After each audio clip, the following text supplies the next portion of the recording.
Hello friends, good morning, जय हिंद, वंदे मातरम। आप देख रहे हो अपने यूट्यूब चैनल हर्षवाणी क्लासेज में आप सभी का स्वागत है।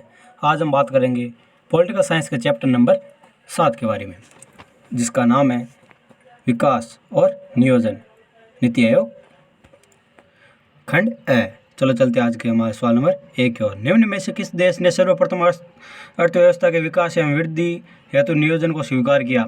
ऑप्शन ए सोवियत रूस, option B Bharat, option C चीन, ऑप्शन सी ग्रेट ब्रिटेन। तो इसका सही आंसर होगा हुआ है सोवियत रूस ने। चलो चलते सवाल नंबर 2 की ओर। भारत में योजना आयोग का गठन कब किया गया? सन 1931 में, ऑप्शन बी सन 1950 में, ऑप्शन सी सन 1934 में, ऑप्शन डी इनमें से कोई नहीं। तो इसका सही आंसर होगा हुआ है बी सन 1950 में। चलो चलते सवाल नंबर 3 की ओर। सोच समझकर सही दिशा में उठाया गया कदम कहलाता है? ऑप्शन ए नियोजन, ऑप्शन बी संसाधन, ऑप्शन सी उद्देश्य, ऑप्शन डी विकास। तो इसका सही आंसर होगा हुआ है नियोजन। चलो चलते सवाल नंबर 4 की ओर। सर्वोदय योजना का संबंध किससे है? Option A Mahatma Gandhi, option B M N. Roy, option C M Aishwarya, option D Jayaprakash Narayan. तो इसका सही आंसर होगा हुआ है डी जयप्रकाश नारायण। चलो चलते सवाल नंबर 5 की ओर। जन योजना का संबंध किस विद्वान से है? ऑप्शन ए श्री मन्नारायण से, ऑप्शन बी एम.एन. राय से, ऑप्शन सी जयप्रकाश नारायण से, ऑप्शन डी उपयुक्त सभी। तो इसका सही आंसर होगा हुआ है बी एम.एन. रॉय से। चलो चलते सवाल नंबर 6 की ओर। भारत में नियोजन का उद्देश्य है? ऑप्शन ए संसाधनों का समुचित उपयोग करना, ऑप्शन बी देश में बेरोजगारी का दूर करना, ऑप्शन सी आर्थिक असमानता का कम करना, ऑप्शन डी उपयुक्त सभी। तो इसका सही आंसर होगा हुआ है डी उपयुक्त सभी। चलो चलते सवाल नंबर 7 की ओर। नीति आयोग के उपाध्यक्ष है? Option A Arun Jaitley, option B Narendra Modi, option C Rajnath Singh, option D Arvind Panagariya. तो इसका सही आंसर होगा हुआ है डी अरविंद पनगड़िया। चलो चलते सवाल नंबर 1 की ओर। सर्वप्रथम कब व किस देश ने अर्थव्यवस्था के विकास हेतु वृद्धि हेतु नियोजन को स्वीकार किया? ऑप्शन इसका उत्तर होगा 1928 ईस्वी में सोवियत रूस ने। चलो चलते सवाल नंबर 2 की ओर। देश में आर्थिक नियोजन क्यों आवश्यक है? तो इसका उत्तर होगा देश में विद्यमान आर्थिक समस्याएं यथा गरीबी, बेरोजगारी, आर्थिक असमानता, उद्योग का विकास करने एवं सूचना प्रौद्योगिकी को गति देने हेतु आर्थिक नियोजन आवश्यक है। चलो चलते सवाल नंबर 3 की ओर। योजना आयोग के अनुसार नियोजन को परिभाषित कीजिए।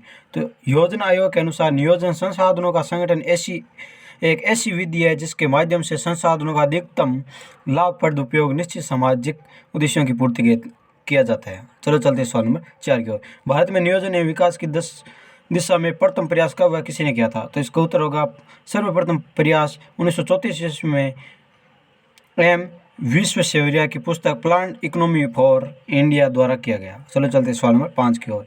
नियोजन के संदर्भ में बम्बई योजना कब प्रस्तुत की गई? तो इसका उत्तर होगा 1944 ईस्वी में। चलो चलते सवाल नंबर 6 की ओर। हमारे देश में नियोजन के कोई दो उद्देश्य बताइए। तो इसका उत्तर होगा संसाधनों का समुचित उपयोग करना, जिससे कि उनके अपव्यय को रोककर राष्ट्रीय विकास किया जा सके, तथा आर्थिक असमानता को कम करना।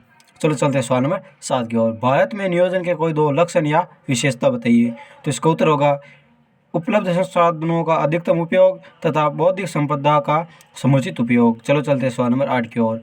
वर्तमान समय में कौन कौन से सामाजिक मुद्दे हमारे नियोजन से ओझल नहीं हो सके? तो इसका उत्तर होगा सामाजिक क्षेत्र के मुद्दे जैसे कृषि, पेयजल, ग्रामीण स्वास्थ्य, ऊर्जा, साक्षरता एवं पर्यावरण आदि। चलो चलते हैं सवाल नंबर 9 की ओर। आर्थिक क्षेत्र में नियोजन को लक्ष्य क्या है? तो इसका उत्तर होगा राष्ट्रीय विकास। चलो चलते हैं सवाल नंबर 10 की ओर।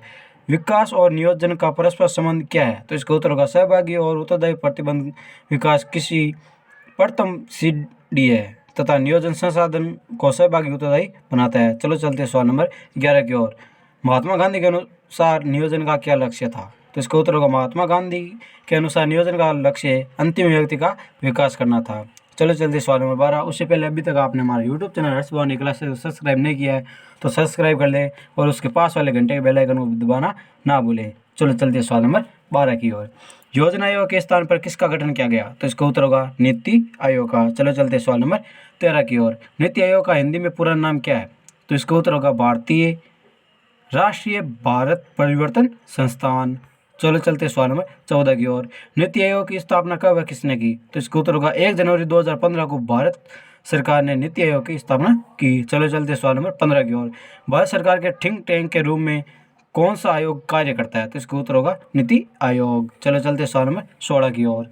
नीति आयोग के गठन का एक आधार बताइए। तो इसका उत्तर होगा विकास में राज्यों की भूमिका को सक्रिय बनाना। चलो चलते सवाल नंबर 17 की ओर। नीति आयोग के कोई दो उद्देश्य बताइए। तो इसका उत्तर होगा ग्रामीण स्तर पर विश्वसनीय योजना निर्माण के लिए ढांचागत विकास की पहल करना तथा देश के बुद्धिजीवी एवं संस्थाओं को राष्ट्रीय विकास की भागीदारी में सक्रिय करना। चलो चलते सवाल नंबर 18 की ओर। नीति आयोग के वर्तमान में अध्यक्ष कौन है? तो इसका उत्तर होगा नरेंद्र मोदी। चलो चलते सवाल नंबर 19 की ओर। नीति आयोग के वर्तमान में उपाध्यक्ष कौन है? तो इसका उत्तर होगा डॉक्टर अरविंद पनगड़िया। चलो चलते सवाल नंबर 20 की ओर। डॉक्टर अरविंद पनगड़िया किस राज्य के मूल निवासी हैं? तो इसका उत्तर होगा राजस्थान राज्य के। चलो चलते सवाल नंबर 21 की ओर। नीति आयोग की गवर्निंग परिषद के सदस्य कौन कौन है? तो इसका उत्तर होगा नीति आयोग के गवर्निंग परिषद के सदस्य समस्त राज्यों के मुख्यमंत्री, केंद्र शासित प्रदेश जहाँ विधानसभाएं हैं के मुख्यमंत्री एवं अन्य केंद्र शासित प्रदेशों के उपराज्यपाल। चलो चलते सवाल नंबर 22 की ओर। नीति आयोग में क्षेत्रीय परिषद के गठन का प्रावधान क्यों किया गया?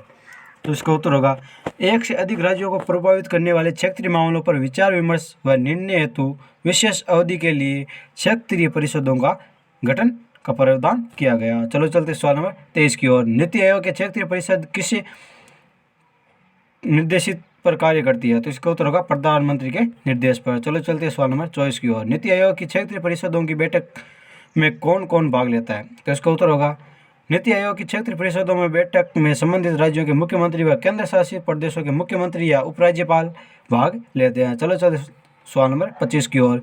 नीति आयोग में कितने पदेन सदस्यों की नियुक्ति होती है? तो इसमें उत्तर होगा 4। ये 4 सदस्य के अंदर केंद्रीय मंत्रिपरिषद के सदस्य होते हैं। चलो चलते हैं सवाल नंबर 26 की ओर। नीति आयोग के 2 पूर्णकालीन सदस्य कौन कौन से हैं? तो इसका उत्तर होगा डॉक्टर विवेक देवराय और 2 नंबर डॉक्टर वी.के. सारस्वत। चलो चलते हैं सवाल नंबर 27 की ओर। नीति आयोग के उपाध्यक्ष एवं पूर्णकालीन सदस्यों की नियुक्ति कौन करता है? तो इसके उत्तर होगा वह है प्रधानमंत्री। अगर आपको वीडियो पसंद आया है तो लाइक करें, ज़्यादा से ज़्यादा शेयर करें और कमेंट करें। जय हिंद, वंदे मातरम।